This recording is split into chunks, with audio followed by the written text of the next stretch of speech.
Bonsoir et bienvenue pour ce premier rendez-vous BMW Inside.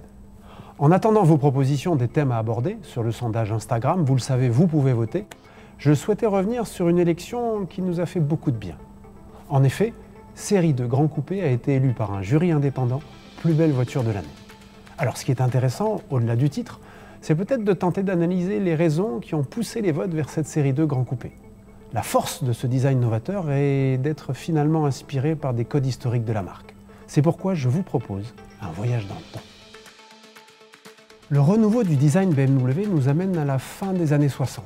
La marque propose alors un coupé qui va faire date dans l'histoire du design, à tel point qu'il sera surnommé en interne le joyau.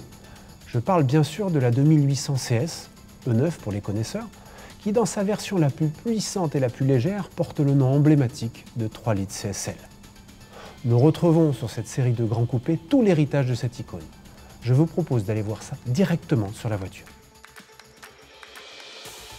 Alors là voici cette série de grands coupés. On a un petit peu de chance, nous sommes sur un modèle M235i.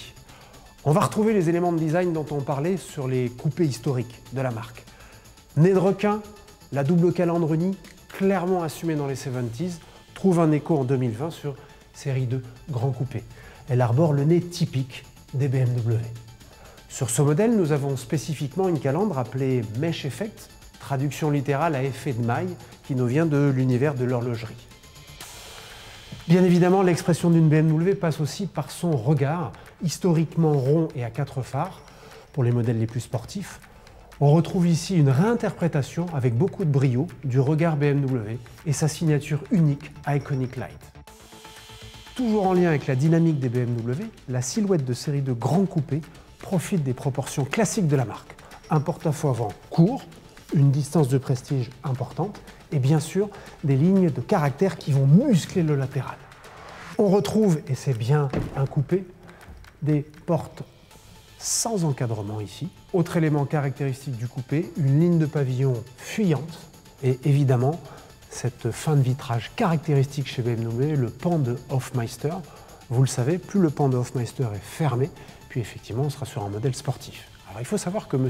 Hofmeister était à la tête du design BMW. Il est d'ailleurs considéré comme le père de notre coupé de référence, la 3 litres CSL dont nous venons de parler.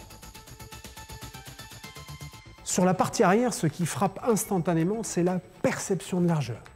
Elle est mise en scène ici notamment par la succession de lignes horizontales, mais aussi par les évents qui sont repoussés très à l'extérieur.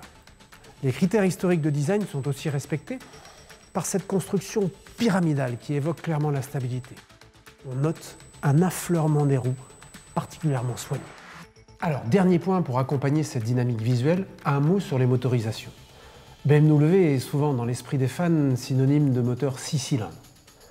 Série 2 Grand Coupé dispose du meilleur des 4 cylindres dans cette version M235i de 306 chevaux.